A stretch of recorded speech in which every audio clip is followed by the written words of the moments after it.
আসসালামু আলাইকুম এভরিওয়ান, কেমন আছেন আপনারা? আশা করি সবাই ভালো আছেন। আজ আবারও নিয়ে এসেছি মজার মজার রান্না নিয়ে আপনাদের মাঝে হাজির হয়ে গেছি। এখানে ছোট ছোট মায়া মাছ আছে, তো মায়া মাছ আমি চচ্চড়ি করবো। আর এখানে চিংড়ি মাছ কুটতে লইছি আগে হইতি। এই চিংড়ি মাছ দিয়ে সিম দিয়ে রান্না হইবে।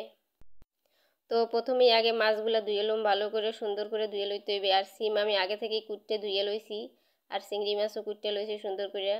তো মাছগুলার অনেকক্ষণ ধরে সুন্দর করে কসলাই কসলাই ধুইছি, লবণ টবণ মাইকে টেকে পরিষ্কার করতে আসি সুন্দর করে। তো এই মাছগুলা ধুতে ধুতে আমার অনেক কষ্ট হয়ে গেছিলে, অবশেষে ধোয়া হয়েছে। এই জায়গায় হাতে মাইকে আমি মাছগুলি রান্না করবো। তো দেখেন সুন্দর করে সব মশলা টশলা দিয়ে লইছি, দিয়ে কসলাই কসলাই সুন্দর করে মাইকে লইছি মশলাগুলি আগে। এখন আলতোভাবে সুন্দর করে মাছগুলার মাইকে লইছি সুন্দর করে। এখন গরম তেলের মধ্যে ছাড়িয়ে দিমু, এরপর পরিমাণ মতো পানি দিমু, দিয়ে সুন্দর করে ঢেকে দিমু যেন সেদ্ধ হয় এর ফানে। আর এক পাশে সিম তরকারিও চড়াই দিমু। এর ফানে চিংড়ি মাছগুলারে আগে ভাইজা নিতে আসি, তারপর মশলা দিয়ে ভালো করে কষাই নিছি সুন্দর করে।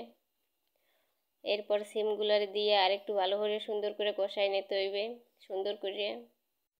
আম্মাগুলো কথা কইতে কইতে টমেটো দিতেই ভুলে গেছিলাম, তো এখন আবার টমেটো দিয়ে লইছি।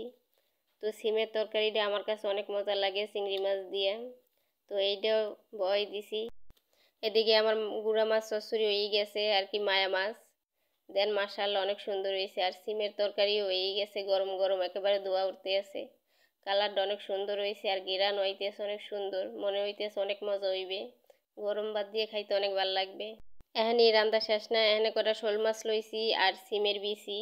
তো সিমের বিচিগুলি আমি আগে থেকে কুটতে ধুইয়ে সুন্দর করে রাখছি পরিষ্কার করে, অনেক সুন্দর লাগতে আছে দেখতে। আর ওখানে মাছগুলারে ধুইয়ে ভালো করে মশলা মাখিয়ে লইছি। মাছগুলারে একটু হালকা ভাজা লইতে হইবে, যেহেতু রুই মাছ একটু ভাজা না দিলে কাম হইবে না। তো মাছগুলার হালকা একটু ভাজা তারপরে বসাই দিমু রানতে। তো এই পিটু পিটুগুলো ভালো করে মাছগুলোর ভাজিয়ে লইছি সুন্দর করে। আর এই জায়গা সিমের বিচিগুলি মশলা দিয়ে ভালো করে কষাই টষাই লইতে আসি। তো সুন্দর করে কষাইছি। তো এবার ভালো করে পানি দিয়ে দিয়েছি পরিমাণ মতো। এবার ভাজা মাছগুলি এর উপরে দিয়ে দেবো সুন্দর করে। দেন এবার ঢাকনা দিয়ে দেবো সেদ্ধ হওয়ার ফানে। আর এখানে আমার স্বামীরে বয় দিছি মুরগি কাটতে, যেহেতু আমার রান্না বান্নার ঝামেলা চলতে আছে, একেবারে সময় পাইতে আসি না। সামনে আইতে আছে রমজান মাস, এর ফানে কতগুলি মুরগি আনাইছি, একেবারে 2-3টা। আর এই জায়গায় দেখেন কি সুন্দর হয়ে গেছে তরকারিটা, একেবারে সিম দিয়ে রুই মাছের তরকারি মাশাআল্লাহ অনেক সুন্দর হয়েছে। আর এই জায়গায় আমি সেমাই পিঠা কাটতে লইছি, কেউ কয় সেমাই পিঠা, কেউ কয় চুষি পিঠা। তো পিঠাগুলি আগে সুন্দর করে কেটে কুটতে লইছি, যেরকম করে কাটে আর কি। এখন এগুলার সুন্দর করে রাঁধতে হইবে, একেবারে মজা টজা করে সুন্দর করে রাঁধতে হইবে। মিঠা টিটা দিয়ে চড়াই দিছি, একটু লাড়াচাড়া না দিলে আবার লাগিয়ে যাইবে। এর মধ্যে দুধ দিয়ে দিব, দুধ দিয়ে ভালো করে আবার ফুটাই লইতে হইবে সুন্দর করে। পিঠাগুলো একেবারে ভাঙ্গে নাই, যেরমের হেরমেরই রয়েছে একেবারে আস্তে আস্তে।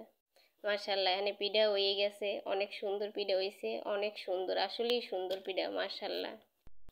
তো আপনারা কমেন্টে জানাইবেন কে কে মজার মজার পিঠা আর মজার মজার রান্না খাইতে পছন্দ করেন, অবশ্যই কমেন্টে জানাইবেন।